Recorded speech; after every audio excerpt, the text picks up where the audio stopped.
Welcome, and thank you for joining for another whiskey review. Today, we're asking ourselves a question I never thought I'd ask in this channel, Dustin. What's better between two Jack Daniels? Jack Daniels 12 versus 14. I wasn't a big fan of Jack back in the day. I never thought there'd be an age-stated Jack, Mike. No Who kidding. the fuck's age-stating Jack? Come on, they're never going to do that. Who's age-stating Jack? All right, what do we got here, Dustin? We got a 12-year. This is the most recent release of the 12. This is batch 3 Batch 3 of the 12. 107 proof. And then we have a Jack Daniels 14-year, 126.3. The first release of this. Thank you to Dr. Sped, or Sped. He capitalizes both the S and the E. Let's say it that way, yeah. So, appreciate you, buddy. I was on a chat and I was saying, man, it sucks I'm never going to get to try that 14 because it just disappeared here. Mm-hmm. And all of a sudden I got a message and he goes, I'll take care of it. What else do you want? Nice. And I was like, man, just give me cool stuff. That's amazing. You're even willing to offer me the 14. That's all I care about. All right, Dustin. Let's get this little Jack Daniels comparison. Yeah. I can already tell. I know this is going to go. I think it's going to go the way of the higher age, higher ABV one. But you know what? That's why we go through the most. Exactly. Now, to remind people, we did a sample of the batch 1 of the Jack Daniels 12, and we both scored that like a 90, Mike. Like one of the highest bourbon scores we've ever given. It was a good one. Jack Daniels did a lot of impressive things lately. But keep that in mind when we get into this. Is batch 3. Are they keeping up with their standards? Not on the nose, Dustin. You are dead right. They have tailed off considerably. This is very nice. Mm-hmm. It's got the classic Jack, a little bit of Dr. Pepper. Is it though? Yeah, it's got the classic Jack Dr. Pepper note. It's recognizable. I'll give you that. Recognizable, undistinct, unimpressive. Nice little bit of oak. Mm-hmm. But it's lacking the wow factor. There's really not a lot going on there in terms of wow factor. I'm getting a little bit of char, a little bit of maple, some type of cleaner. It's I worked at a bar. It's kind of boring. When I was at OSU, worked at a bar, right? Banana Joe's, big bar back in the day. And afterwards, we had to clean the floors and everything, made out of concrete because, college kids. Mm-hmm. There's something about that cleaner that's in here. It's in this 12. Yeah, the 12 is not doing much. All right, Dustin. 14. Not happy with that 12. This was the big release this year. Oh, here we go. This is good whiskey. What's this comparison? Is that what we're doing here? Yeah, we're going to compare. Because his name was Jack Daniels. Is that what it entails for a comparison these days? There's a 2-year difference. I'm going to tell you right now, I'm the 14. I'll trade you all this for that rest of your 14. We'll have a discussion on maybe what we pay for the difference at the end. Okay, rich, nutty. Oh, sweet. Some leather cleaners for sure. What was the gold label 375 ml that the distillery manager picked out? Oh, that was one of the single barrel proofs. But yeah, it was like the sweetness manager pick. The sweetness and like the maple char on this one. I won't call it maple char. I'll call it char with a twinge of maple on the edge. Maple char. I mean, that's what they did. It's charcoal filtered with, I think, maple. It's my story, Dustin.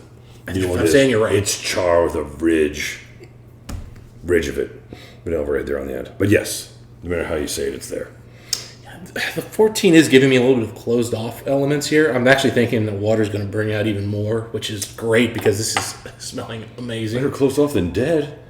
The 12 is very open. It's just there's not a lot here. Yeah, it's dead. It's very aromatic. It's just boring ass whiskey. It's not aromatic comparatively.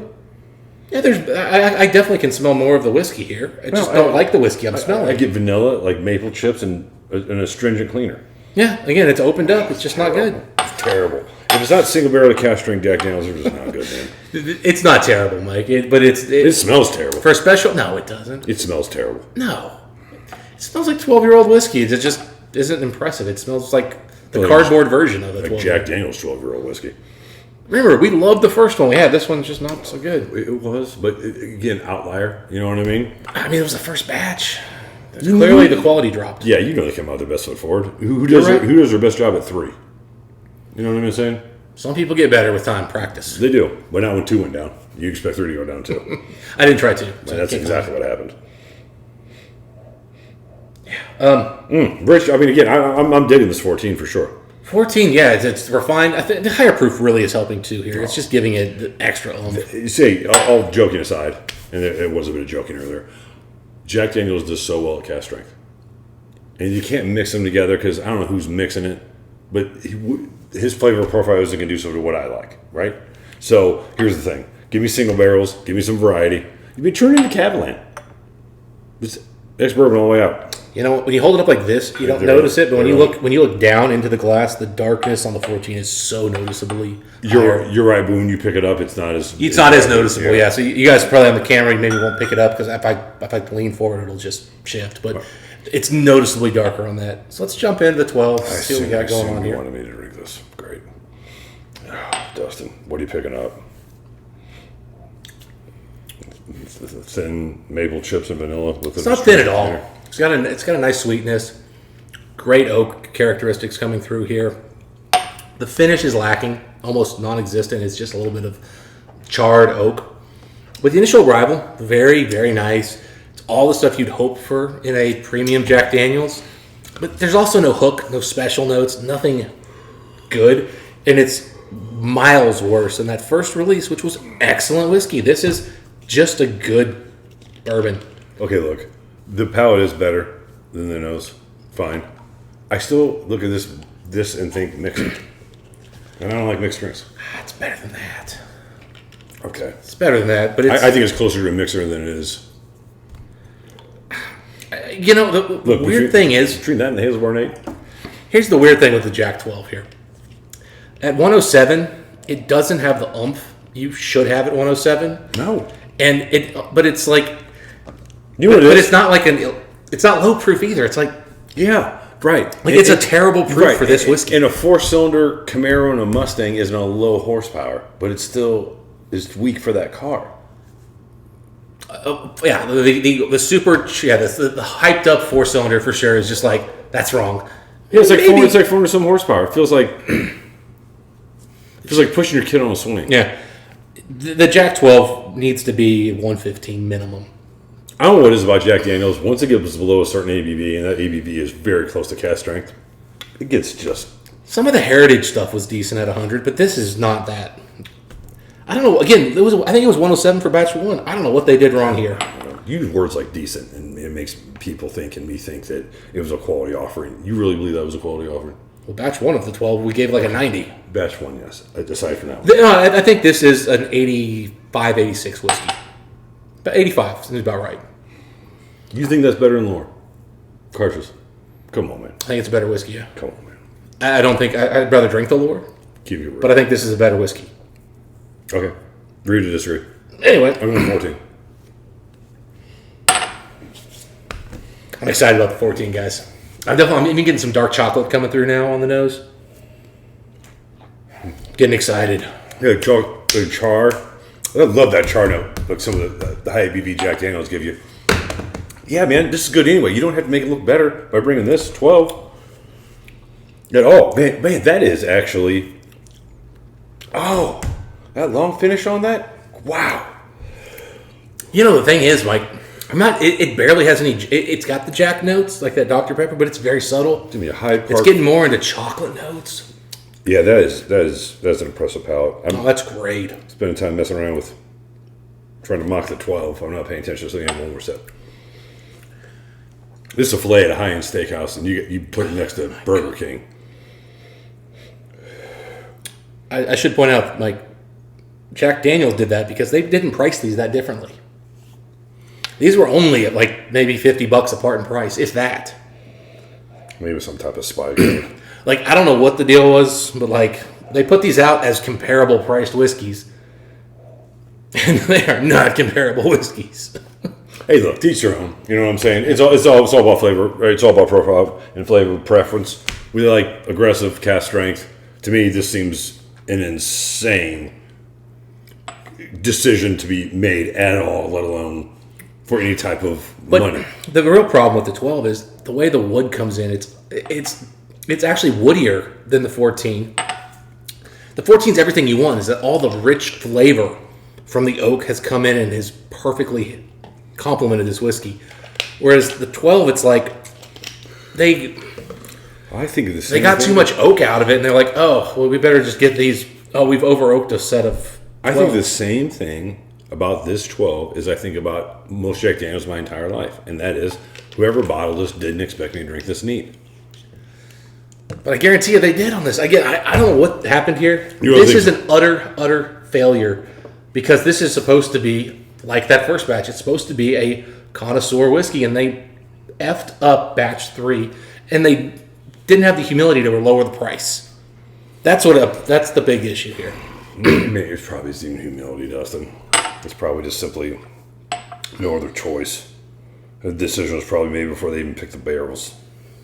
It could be, but whoever picked the barrels, I mean, it was like they were just like, oh, shoot, we have a bunch of barrels that have gone too long. We better get rid of them. I'm going to keep it real with you. This 12, I put water in it. I'm not drinking it again. But I do like this 14, so I will drink this again with the water. 12 slightly improved with water. Some of the oakiness kind of went down. The sweetness came up. It's a boring whiskey. It's a nice, easy drinker. It's boring as hell. You know what? I'm changing my score to an 83, though, Mike. I would hope so, Dustin. Yeah. I drew a line at 80. I don't know what the hell they did here. This makes no sense. Why the quality drop here from batch 1 to batch 3 is ridiculous. And that's why I wanted to do this, Mike. Because I didn't want to do a full review on this because it wasn't worthy, and I wanted to have a good whiskey while we did it. That's the reason why we did this. Just for those out there, I wanted people to know how bad this was, but I wanted to drink something good instead of this. Well, we like to do comparisons, Dustin, and bourbons make it easy. And there's think about it, Mike.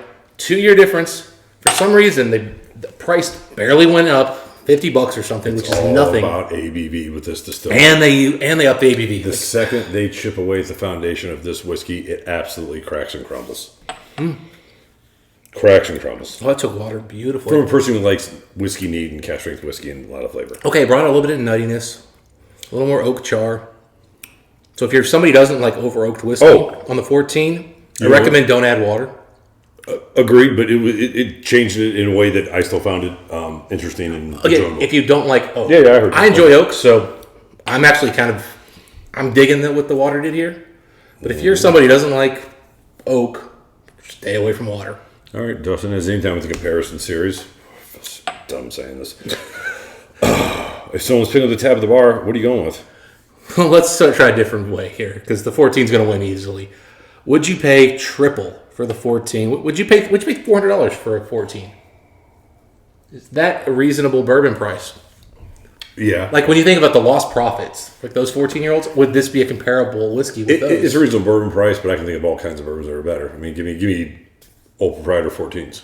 That's what I'm saying is Old Proprietor 14 versus this. How close? Not. I think it's actually in the ballpark. It's a different profile. I prefer the Proprietor. Did Jack Daniels buy you? No. Okay. I'm saying I prefer the Proprietor, but if this is more your profile, you like that Jack Daniels Dr. Pepper note versus a little bit more cherry and a little better aging. What else to say it? Proprietors are great. Those Proprietors were epic. But I don't think, let's say it this way, the best Proprietors were obviously way better than the 14. But your mediocre Proprietors, I'd still take them, but I think this is in that ballpark, and I'd probably go 300 on those. I would do 400. Yeah, so then no. This one maybe 250, 300, if I just really wanted to have it. I had one of those proprietors were under 130. What, barrel 7, I want to say? You paid under 130? No way. Well, no. Oh, What I proof. said was proof is under 130. That's usually like the where we like it. It was like 118. Oh, yeah. I'm telling you, that barrel 7 was dynamite. That's some great whiskeys, man. All right, so those are our Thirsty Musical Whiskey. We like the 14-year. Whoever sent it to us, thank you.